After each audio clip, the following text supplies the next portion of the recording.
Hello QUT journalism students. For those of you who don't know me, I'm Graham Cairns, a radio journalist of some 40 years, as well as an occasional lecturer and tutor here at QUT and at other universities around southeast Queensland. Let's talk about sex.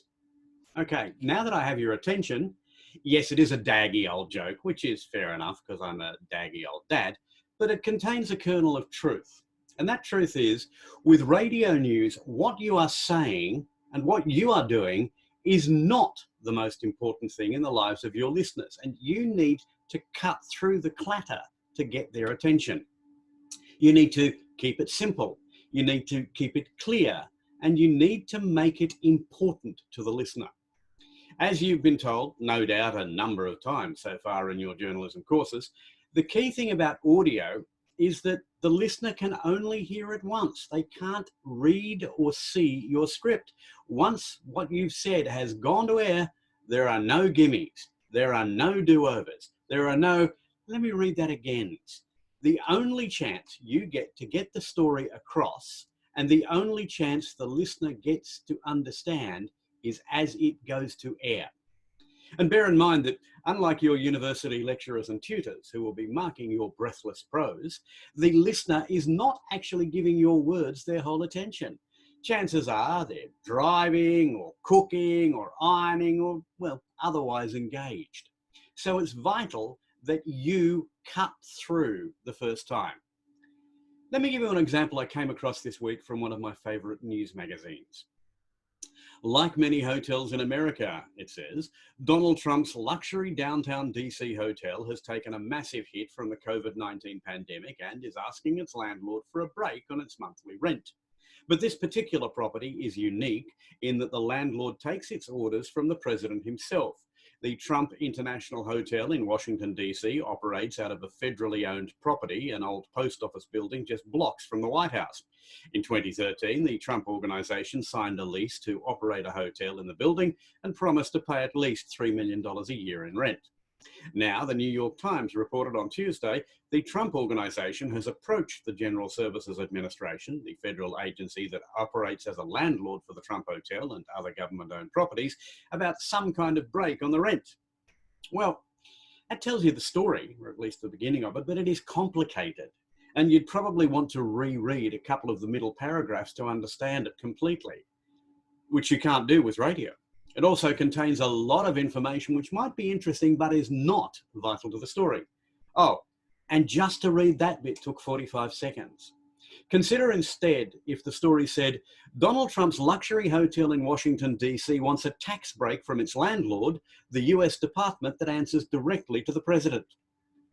22 words, 7 seconds, and much easier to understand. You remember back in the first few weeks of your journalism studies when you were told about the inverted pyramid, where the most important stuff has to go up front and then the supporting material could come later. Well, with radio news, it's all important stuff. There's no time for the rest, just the key facts. Think of it as all killer, no filler. You just don't have time in a news bulletin for the background, and your listener doesn't have the mental bandwidth to deal with it anyway. Remember what I said about how listening was a second order event for the listener? So your strategy has to be, give your listener a reason to listen. Make your stories relevant and informative and entertaining and simple.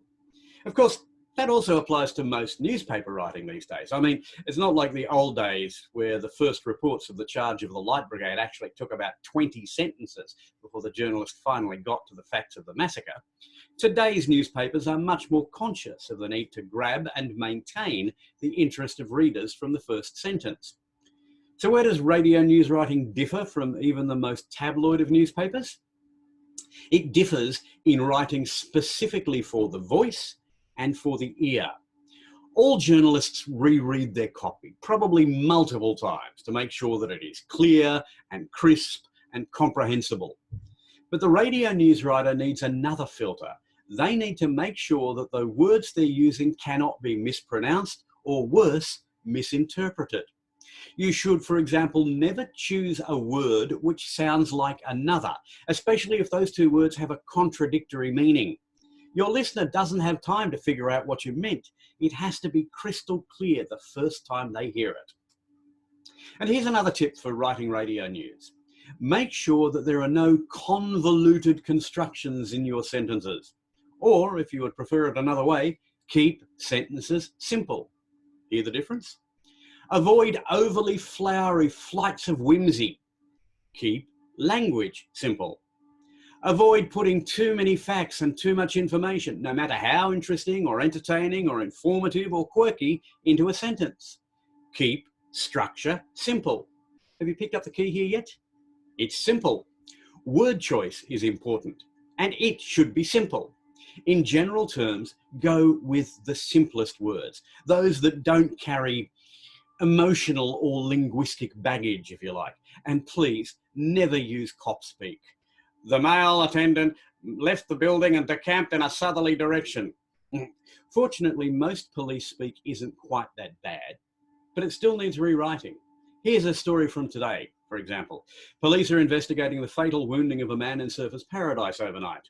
At 7:15 p.m, police were called to an address on Hanlon Street and found a man with a wound to the torso. The 35-year-old Surfers Paradise man was conveyed to the Gold Coast University Hospital, where he was pronounced deceased. A crime scene was declared. Investigators are appealing for anyone who was in the vicinity of Hanlon Street around 7 p.m. and may have witnessed any activity to contact police. The investigation is ongoing. For radio, we would probably rewrite that as, a man's been stabbed to death in Surfers Paradise and police are calling for witnesses. The 35-year-old local was stabbed in the torso on Hanlon Street last night and pronounced dead at the Gold Coast University Hospital. As I've said, keep it simple. And the same applies to figures, by the way. Keep them simple. If something costs $21,243, then that's $20,000, unless the exact cost is somehow relevant. Longreach is not 991 kilometres northwest of Brisbane or 687 kilometres west of Rockhampton.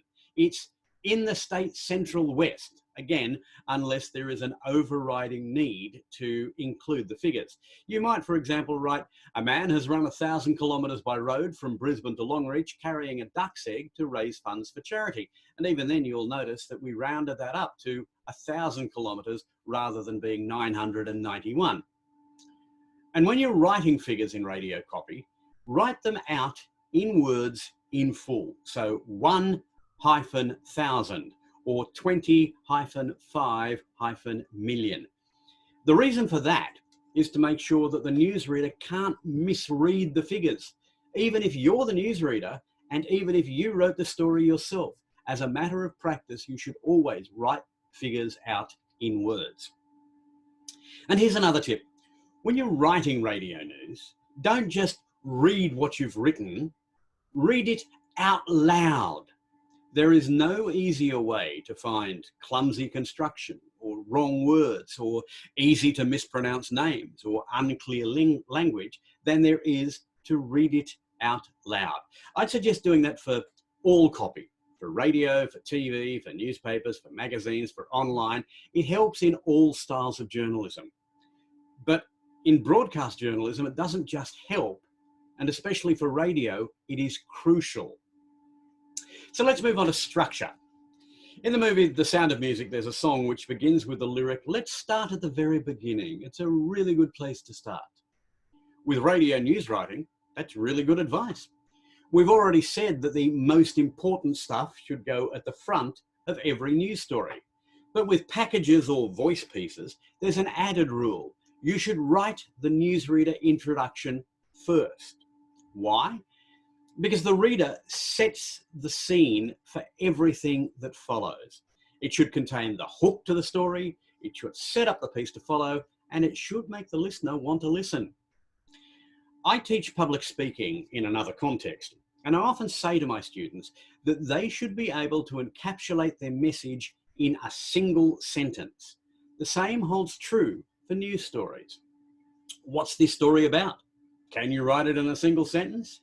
Then that should be in the lead. Obviously, if the story's got a twist and you don't want to give it away in the opening sentence, then you might write your lead differently. But those stories are very rare and very special. Normally, the reader intro should contain the essence of the story to follow.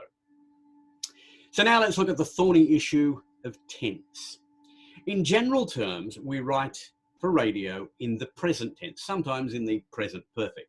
So instead of saying, a man died this morning when his car was hit by a runaway semi-trailer which crossed the median strip on the Mount Lindesay Highway, we would write, a man has died as a runaway semi hit his car on the Mount Lindesay Highway. The main reason, we don't want to draw to attention to the fact that the news is already some hours old by the time we're telling them.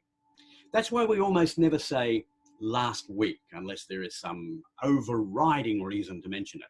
For example, we might say, there's still no official cause for that massive explosion in Upper Kambukta West last week. And there we have spoken about last week, but we're talking about stuff that's happening now, the reaction to the blast, and we need to place the explosion at a point in time, but we're still talking about stuff that's happening now. Instead of saying, yesterday Virgin Airlines was placed in receivership and today its staff were still shell-shocked. No, we'd write, Virgin Australian staff are shell-shocked as receivers look at what to do with the airline. It's shorter, it's sharper, it's shinier, and it's in the present tense. In print, you might say, the crisis is not going to end anytime soon, Mr. Morrison said. But for radio, that would be, Mr. Morrison says the crisis is not going to end anytime soon. You'll notice two things there. One is that we use says, not said, to make it sound like it's happening right now. And the other is that we've changed the quote from a direct quote to an indirect one. The listener needs to know immediately who has said something, not the newsreader. They don't have time or, quite frankly, the mental faculty to parse that the quote is something coming from somebody else. On the subject of attribution, try not to cast doubt on the speaker by using words like claims or asserts or complains. Says is almost always the safest and most accurate term. So that's attribution and tense. You've now got your copy written. You've checked it. You've read it out loud. You've practiced it. And it's time to sit down in front of the microphone and deliver it. And for tips on that, see my other video on breathing and reading for students. And what about the SEX that I mentioned at the start of this video? Well, that's actually a training acronym. Statement, explanation, example. Something I hope I've been able to provide for you in this presentation. Yeah, I know that's pretty lame, but I did say I was a daggy joke teller.